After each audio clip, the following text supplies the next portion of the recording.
والصلاة والسلام الأتمان الأكملان على سيد المرسلين وخاتم النبيين سيدنا وشفيعنا وحبيبنا ومولانا محمد وعلى آله وأصحابه أجمعين. أما بعد فأعوذ بالله من الشيطان الرجيم. بسم الله الرحمن الرحيم. وما أرسلناك إلا رحمة للعالمين. صدق اللہ مولانا العظیم. حاضرین محفل، السلام علیکم ورحمۃ اللہ وبرکاتہ. اللہ رب العزت جل وعلا کی ہم پر بے پناہ مہربانی ہے کہ اس نے ہمیں آقائے نامدار احمد مختار مدنی تاجدار دونوں جہاں کے سردار حضرت محمد مصطفیٰ رسول خدا صلی اللہ تعالی علیہ وآلہ وسلم کی بابرکت امت میں پیدا فرمائے. سامعین کرام، درس حدیث کا سلسلہ جو چند ہفتوں سے موقوف رہا، پروردگار کے کرم سے آج پھر جاری ہو گیا ہے. رب کا شکر ہے. اب جو حدیث پاک آپ کے سامنے عرض کرنے کی سعادت حاصل کر رہا ہوں وہ ابن ماجہ کی حدیث ہے. سنن ابن ماجہ کتاب کا نام ہے. اللہ کے پیارے نبی محمد عربی صلی اللہ علیہ وسلم نے فرمایا، من قدم ثلاثة من الولد، جس نے 3 بچوں کو بھیج دیا. مطلب یہ ہے کہ جس کے 3 بچے انتقال کر گئے. لم یبلغ الحنث، وہ ابھی بالغ نہیں ہوئے تھے. سن بلوغ کو عموماً 15 سال میں بچے بالغ ہوتے ہیں، کوئی اس سے پہلے بھی بالغ ہو جاتے ہیں. یعنی ابھی بچپن کا دور ہے، بچپن کی عمر ہے. 3 بچے کسی کے گزر گئے. کانوا لہ حصنا حصینا من النار، یہ تینوں بچے اس کے لیے مضبوط قلعہ بن جائیں گے جہنم کی آگ سے بچنے کے لیے. 3 بچوں کی وفات ہو جائے تو کتنا گہرا صدمہ ہوگا باپ کے دل میں، اور باپ سے بڑھ کر ماں کے دل میں. کیونکہ بچہ ماں باپ کی آرزو ہے. بچوں کو ہم کہتے ہیں اولادنا اکبادنا، ہماری اولاد ہمارے جگر کے ٹکڑے ہیں. گویا جگر کو کاٹ دیا جائے تو جو تکلیف ہوتی ہے ویسی تکلیف دل کو محسوس ہوتی ہے. اور وہ بھی بچپن میں بچے کی ادائیں، بچے کی مسکراہٹ، اس کی معصومیت، ماں باپ کا دل تو بچوں کی صورتوں ہی سے بہلتا ہے. تو ایسی حالت میں بچوں کی موت ہو جائے، وہ بھی 3 بچے گزر جائیں اور اس پر ماں باپ شکایت نہ کریں، رب کے فیصلے پہ راضی رہیں. جیسا کہ ہمارے نبی کریم صلی اللہ علیہ وسلم نے فرمایا کہ القلب يحزن والعين تدمع ولا نقول الا ما يرضي ربنا ما يرضي ربنا. دل میں غم ہوتا ہے، آنکھ سے آنسو ٹپک پڑتے ہیں، مگر ہم اپنی زبان سے وہی کہیں گے جو ہمارے رب کو پسند ہے. ولا نقول الا ما يرضى ربنا، ہمارا رب جس سے راضی ہوتا ہے. رب کس بات سے راضی ہوتا ہے؟ رب اس بات سے راضی ہوتا ہے کہ تم صدمے کے وقت پڑھو انا للہ و انا الیہ راجعون. یہ صابروں کا قول ہے، صبر کرنے والوں کی یہ بولی ہے۔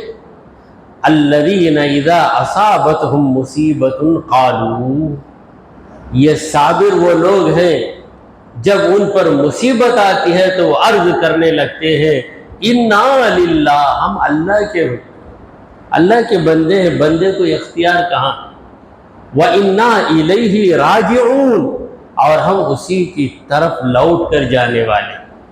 اولئک علیہم صلوات من ربہم ورحمہ، ان پر ان کے رب کی طرف سے مہربانیاں اترتی ہیں، خصوصی رحمت اترتی ہے۔ وَأُولَئِكَ هُمُ الْمُهْتَدُونَ، وہی ہیں جو ہدایت پر قائم۔ سرکار دو عالم صلی اللہ علیہ وسلم اس صبر کرنے والے بندے کو خوشخبری دیتے جو اپنی اولاد کی وفات پہ صبر کرتا رہا، باپ ماں دونوں اس میں شامل۔ فقال ابو ذر، تو اس وقت حضرت ابو ذر غفاری رضی اللہ تعالیٰ عنہ جو اس محفل میں تھے وہ عرض کرنے لگے خدمت اثنین، یا رسول اللہ میرے 2 بچوں کا انتقال ہو گیا، جو 3 بچے بھیجے گا، آپ نے کہا میں 2 بچوں کو بھیجا ہوں۔ 2 بچوں کو بھیجا ہوں کا یہ مطلب نہیں کہ میں نے انہیں مار کے بھیج دیا، بلکہ 2 بچے میرے ہاتھ سے نکل گئے، ان کو موت آ گئی، میں نے صبر کیا، کیا میں بھی اس خوشخبری کا حقدار ہوں؟ کیونکہ 3 کا عدد آپ نے بتایا، تو وہ عدد کو میں نہیں پہنچا، میرے 2 بچے اس دنیا سے رخصت ہو گئے۔ دیکھیں صحابہ کرام کی بھی معصومیت، ان کے دل میں کچھ خدشہ گزرتا تو وہ شرما کر نہیں بیٹھ جاتے، بلکہ اپنی شرم کو توڑ کر تہذیب کے دائرے میں رہتے ہوئے، ادب رسول کو ملحوظ رکھتے ہوئے سرکار دو عالم صلی اللہ علیہ وسلم سے پوچھ کر اپنی تشنگی کو دور کر لیتے۔ اور ہمیں تو صحابہ کی اس نوازش پہ قربان ہو جانا چاہیے کہ انہوں نے پوچھا تو وہ علم ہمیں مل گیا۔ اگر وہ نہ پوچھتے تو پھر کیا ہمیں موقع ملتا؟ سرکار دو عالم صلی اللہ علیہ وسلم سے کچھ پوچھنے کا کیا ہمیں موقع ملتا؟ انہوں نے پوچھا، علم حاصل کیا اور ہم تک پہنچایا۔ ایک صحابی حضرت حذیفہ، وہ کہتے ہیں کہ لوگ ہمیشہ نیکیوں کے بارے میں سرکار دو عالم صلی اللہ علیہ وسلم سے سوالات کرتے اور میں ہمیشہ برائیوں کے بارے میں سوالات کرتا تاکہ میں برائیوں سے پرہیز کروں، کیونکہ برائی اگر ساتھ لگی رہی تو نیکی سے کیا فائدہ ہوگا؟ گندگی جب تک دور نہیں ہوتی پھر کوئی پاکیزہ چیز سے کیا فائدہ؟ جگہ پاک ہے، کپڑے گندے ہیں تو کیا فائدہ؟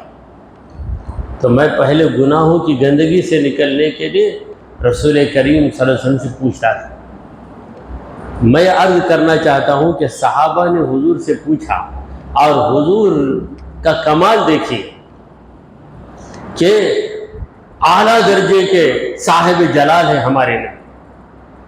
حضور فرماتے ہیں رعبت مسیرت شہر، یہ 1 مہینے کی مسافت سے اگر کوئی مجھے دیکھے گا، یعنی اتنے دور سے دیکھے گا کہ وہ چل کر آئے مجھ تک تو 1 مہینہ ہو جائے، اتنی دور سے دیکھے گا بھی تو میرا رعب اس کے دل میں آئے، رعبت میرا رعب ڈال دیا گیا۔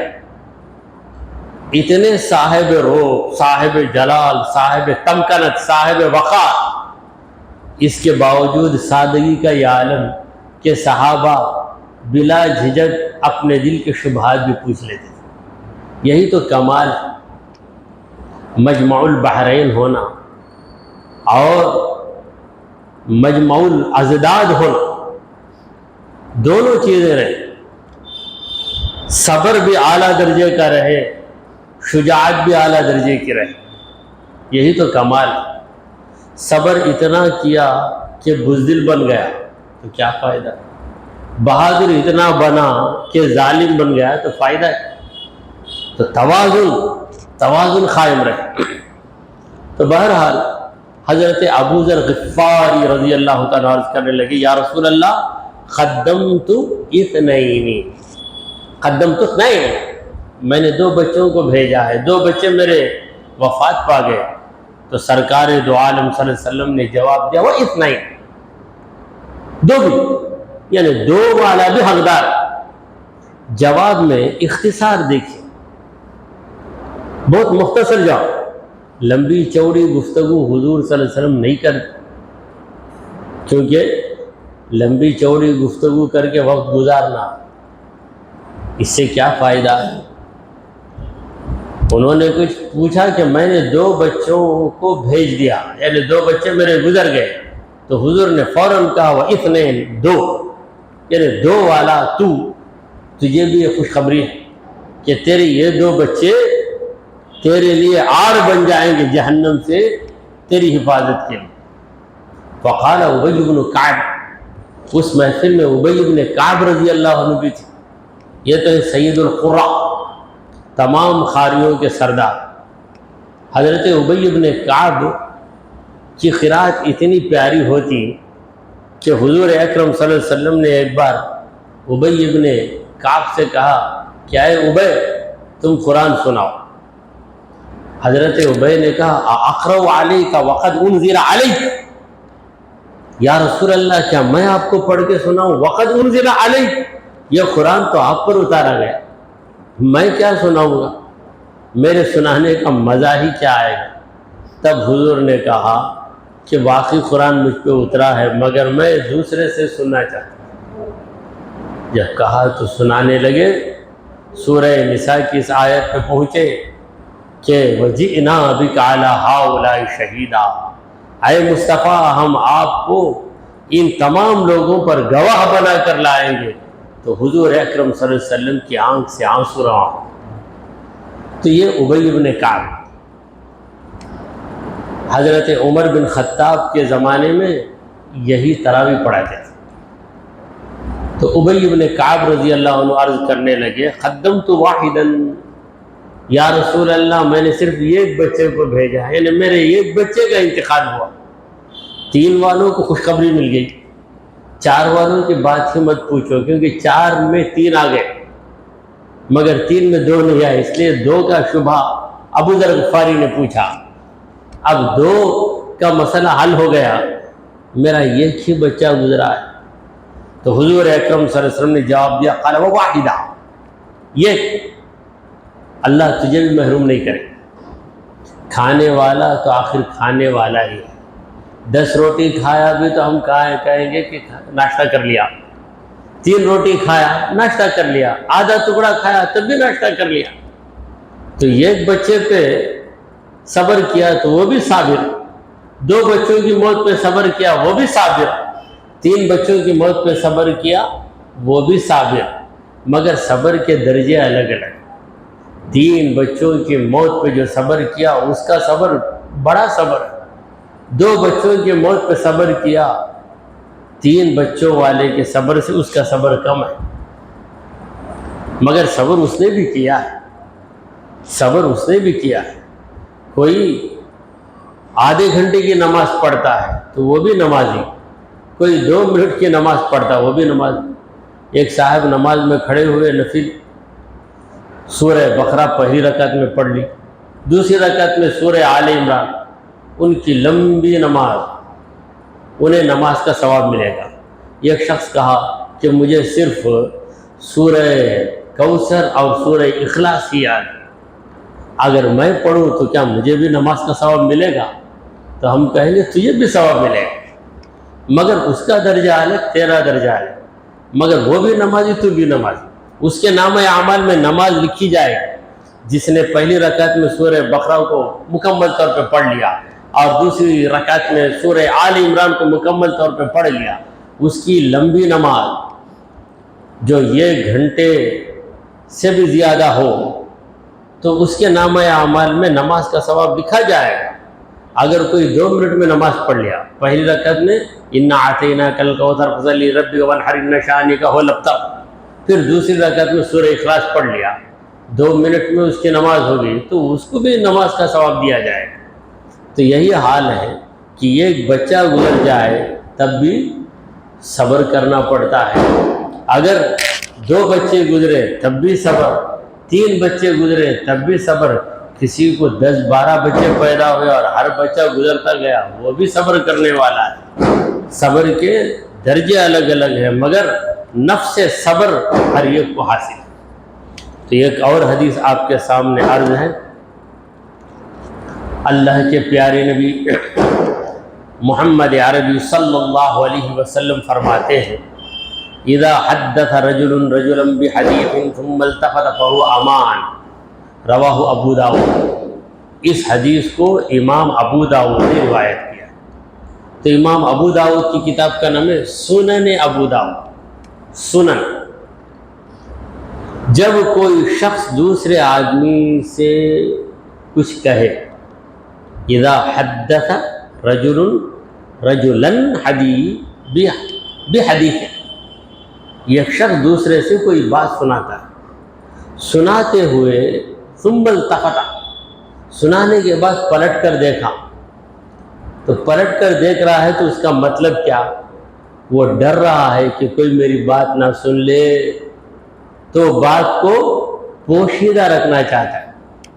کوئی شخص آپ کے پاس آ کر کچھ سنا کے ادھر ادھر دیکھا، تو اس کا مطلب کیا؟ وہ ڈر کر آپ کو سنا رہا، اور وہ یہ چاہتا ہے کہ اس کی یہ بات پوشیدہ رہے۔ اسی لیے حضور اکرم صلی اللہ علیہ وسلم فرماتے ہیں فَهُوَ أَمَانَةٌ، تو بات امانت ہے، وہ بات امانت ہے، اس بات کو تم ظاہر مت کرو۔ وہ تم پہ بھروسہ کر کے سنایا، بھروسہ کر کے سنا دیا ہے کہ یہ بات آپ اپنے دل میں رکھو، اور اس نے آپ سے عہد نہیں لیا بلکہ اس کا اشارہ، وہ بات سنا کر فوراً دیکھتا ہے، ادھر دیکھا ادھر دیکھا، کیوں دیکھ رہا ہے؟ کہ کوئی وہاں موجود تو نہیں ہے، تو اس اشارے سے سمجھ جاؤ۔ عربی میں کہاوت مشہور ہے، العاقل تکفیہ الاشارہ، عقل مند کے لیے اشارہ ہی کافی، عقل مند کے لیے اشارہ کافی ہے۔ تمہیں بولے کیا مجھے، بعض لوگ بات سن کر دوسروں کو سنا دیں، بھائی میں آ کر تنہائی میں آپ کو بولے مگر چھپاؤ، بولے نہیں نا، مجھے بولنے کی ضرورت نہیں ہے، اس کی ادا، اس کا اشارہ، اس کا انداز، اسی سے آپ کو سمجھ لینا چاہیے۔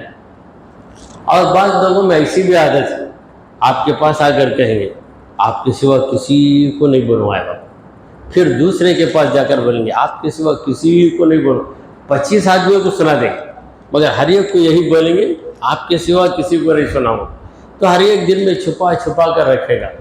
اس کے بعد کبھی کسی کا پیمانہ لبریز ہو گیا، یعنی وہ چھپا نہیں سکا، بولا تم کو بولا کہ کسی کو نہیں بولوں گا، بلکہ مجھے بولا بھائی میں، پھر وہ بات پھیلتی تو محلے کے تمام لوگوں کو سنا دیا، مگر ہر ایک کو یہی بولا تمہارے سوا کسی کو نہیں بولوں گا، تمہارے سوا کسی کو۔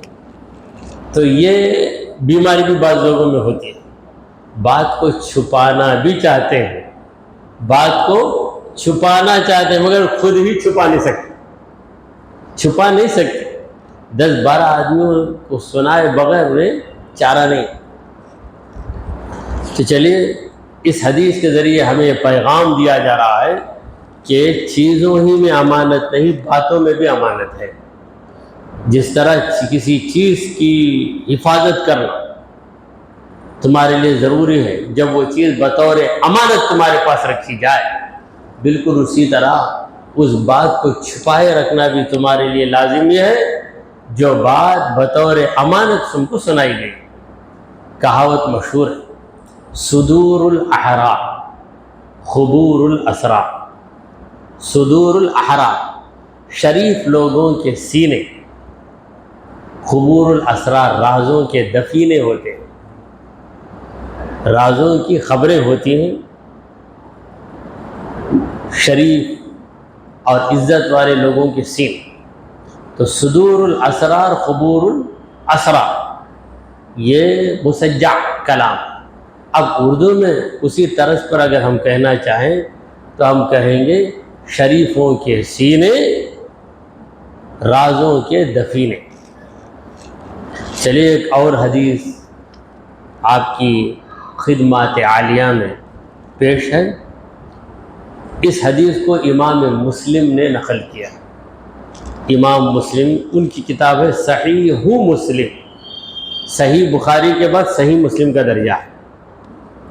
اللہ کے پیارے نبی محمد عربی صلی اللہ تعالی علیہ وآلہ وسلم نے فرمایا طعام الواحد یکفی الاثنین، ایک آدمی کا کھانا دو کے لیے بس. وطعام الاثنین یکفی الاربعہ، دو آدمیوں کا کھانا چار کے لیے بس ہو جائے گا. وطعام الاربعہ یکفی الثمانیہ، چار کا کھانا 8 کے لیے کافی ہو جائے گا. دیکھیں ہمارے نبی کریم صلی اللہ علیہ وسلم عرب قوم میں پیدا ہوئے جو امی قوم تھے، حساب و کتاب ان کے پاس نہیں تھا، مگر اس قوم میں پیدا ہو کر سرکار دو عالم صلی اللہ علیہ وسلم کس طرح حساب بتائے. گویا ایک پہاڑا ہے، 1 ضرب 2 2، 2 ضرب 2 4، 4 ضرب 2 8. حضور نے 2 کا ایک ٹیبل ہی سنا دیا. تو 1 کا کھانا 2 کو بس ہے. مطلب یہ ہے کہ پروردگار عالم نے اے مومنو تمہارے کھانے میں برکت رکھی، تم اللہ کا نام لے کر کھاتے ہو، لہذا کافر جتنا کھانا کھائے گا اتنا کھانا 2 مومن کھا لیں گے. 2 مومن کھائیں گے، شکم سیر ہو کر کھائیں گے. اور 2 آدمیوں کا کھانا، یعنی عام آدمی جو ایمان سے محروم ہیں، ان 2 آدمیوں کا کھانا 4 مومنوں کے لیے کافی ہو جائے گا. اور 4 کافروں کا کھانا اتنی مقدار اگر مومن کو مل جائے تو 8 مومن کھا لیں. یہ ایک توجیہ ہے، یعنی حدیث پاک کو سمجھنے کا ایک رخ ہے یا ایک صورت. دوسری صورت یہ ہے کہ تمہارا پیٹ اتنا رہے کہ تم 2 آدمی 1 آدمی کا کھانا کھاؤ، تو یعنی آدھا پیٹ کھاؤ بس ہے تمہارے. 4 آدمی کا 2 آدمی کا کھانا 4 آدمی کھا لیں. 2 آدمی کا کھانا 4 آدمی کھائیں گے تو کیا مطلب؟ ہر ایک 50% کھائے. یعنی تمہارا کھانا اتنا کم ہو کہ آدھا پیٹ کھاؤ، پاؤ پیٹ پیو، پاؤ پیٹ خالی رکھو سانس لینے کے لیے. یہ مفہوم بھی اس حدیث میں نکلتا ہے. اور ہمارے نبی کریم صلی اللہ علیہ وسلم تو ایسے فصیح اللسان بلیغ البیان ہے کہ آپ تو صاحب جوامع الکلم، بات رہے گی کم مفہوم رہے گا زیادہ. کوزے میں دریا کو بھر دینا، یہ مثل ہمارے پاس ہے. ہم لوگ مثل کو مسئلہ کہتے ہیں. ایک مسئلہ ہے، یہ اصل میں مثل ہے. مثل اس کو عموماً مفعول کے حالت میں وَضْرِبْ لَهُمْ مَثَلًا، وہ مسئلہ جو کہتے ہیں، وہ مسئلہ جا کے ہم نے اس کو مسئلہ بنا دیا. تو بہرحال ایک کہاوت ہے کہ کوزے میں سمندر کو بھر دینا. یہ کہاوت سرکار دو عالم صلی اللہ علیہ وسلم کی باتوں پر صادق آتی ہے. حضور کی بات رہے گی مختصر مگر اتنی جامع کہ پورا مفہوم اس کے اندر آ جائے. یہ کمال ہر ایک کو نہیں ملتا.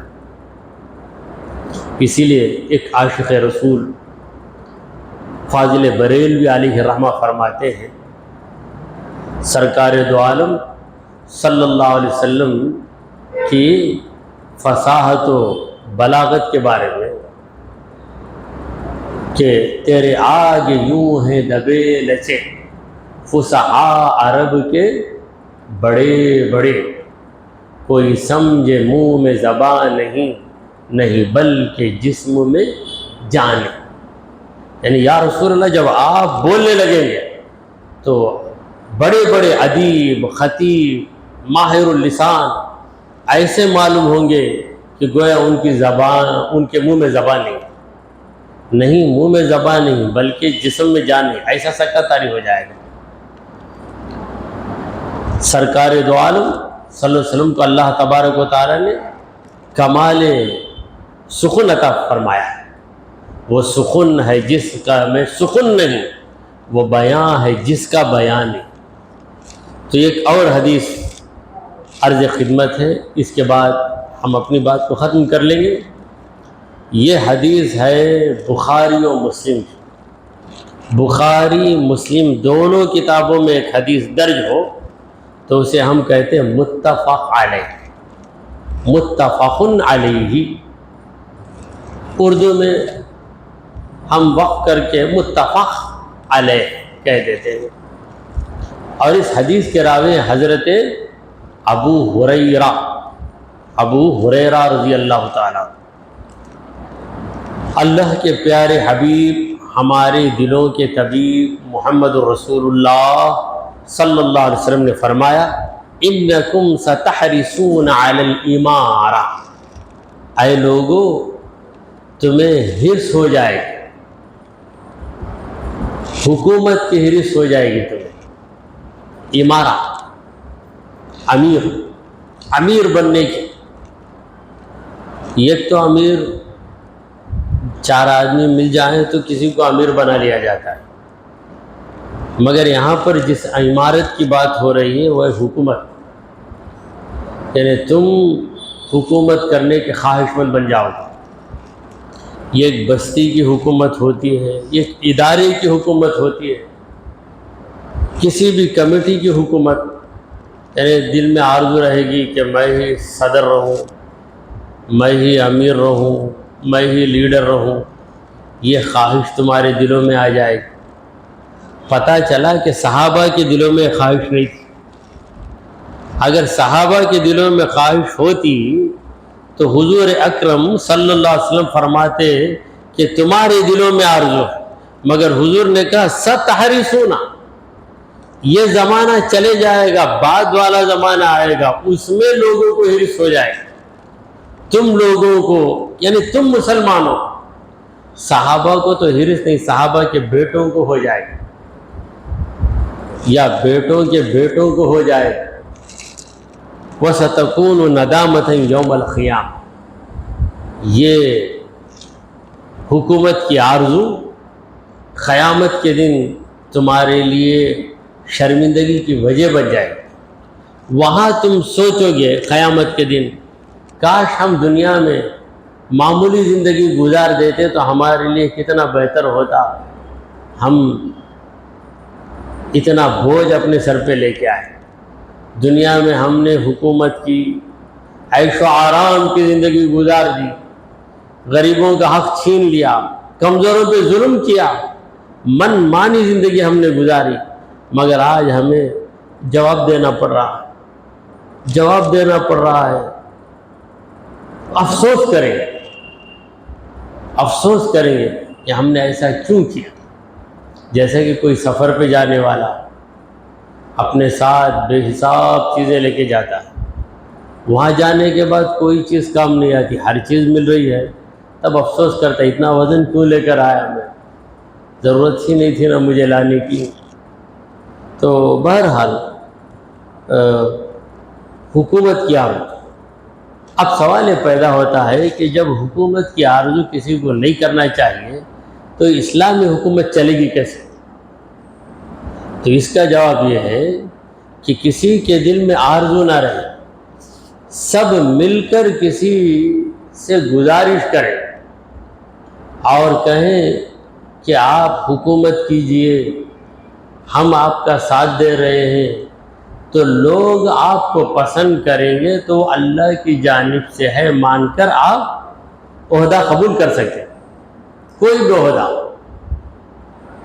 مسجد کا معاملہ ہو، مدرسے کا معاملہ ہو تو متولی، محتمم، اسی طرح اسکول کالج کا معاملہ ہو تو صدر المدرسین، ہیڈ ماسٹر، پرنسپل، یہ سارے بڑے بڑے عہدے ہیں کسی بھی ادارے کا بڑا سر، ہیڈ آف دا انسٹیٹیوشن، اس ادارے کا جو سر ہوتا ہے۔ لوگ اگر آپ کو بنا دیں تو آپ ضرور بن سکتے ہیں، مگر آرزو کر کے اسے ہٹا کر اسے ہٹا کر گھس کر کیسے بھی میں بن جاؤں گا، میں بن جاؤں گا، یہ بری چیز، تو تمہارے دلوں میں آرزو ہو جائے گی اور تم اس آرزو میں ایک دوسرے سے لڑو گے، ایسا ہی لڑو گے کہ کئی لوگوں کا خون ہو جائے، اور قیامت کے دن تم سوچو گے کہ جس حکومت کے لیے ہم نے کئی مسلمانوں کا خون بہا دیا، کئی لوگوں پر ہم نے الزام لگا دیا، کئی لوگوں کو ہم نے ذلیل و خوار کر دیا، وہ حکومت چند برس رہ کر ہمارے ہاتھ سے نکل گئی، اب وہ حکومت ہمارے پاس نہیں ہے۔ کاش ہم بھی ایک معمولی انسان کی طرح زندگی گزار کر آ جاتے تو آج ہلکے پھلکے بغیر بوجھ کے محشر کے میدان میں چلتے پھرتے، مگر آج ہماری گردنوں میں بوجھ۔ رسول کریم صلی اللہ علیہ وسلم فرماتے ہیں فَنِعْمَتِ الْمُرْضِعَةُ وَبِئْسَتِ الْفَاطِمَةُ، بڑا بلاغت والا کلام، فَنِعْمَتِ الْمُرْضِعَةُ، دودھ پلانے والی عورت کتنی اچھی عورت ہے، وَبِئْسَتِ الْفَاطِمَةُ، دودھ چھڑانے والی عورت کتنی بری عورت ہے۔ کیا مطلب؟ ایک بچے کے حق میں، ایک بچے کے حق میں بہترین عورت وہ ہے جو اسے دودھ پلاتی ہے، اور جب بچہ 2 برس کا ہوتا ہے تو ماں دودھ چھڑاتی ہے، کسی نہ کسی ترکیب سے چھڑاتی ہے، دودھ پلاتی نہیں، دوسری چیزیں کھلاتی ہے، زیادہ بھوک ہو گئی تو دوسری چیز کھلاتی ہے، یا دودھ نکلنے کی جگہ ایسی کڑوی چیز رکھ دیتی ہے کہ بچہ منہ لگائے تو منہ کڑوا ہو جائے، تو اس وقت بچے کو بہت برا معلوم ہوتا، غصہ آتا، اسے اپنی ماں پہ غصہ آتا۔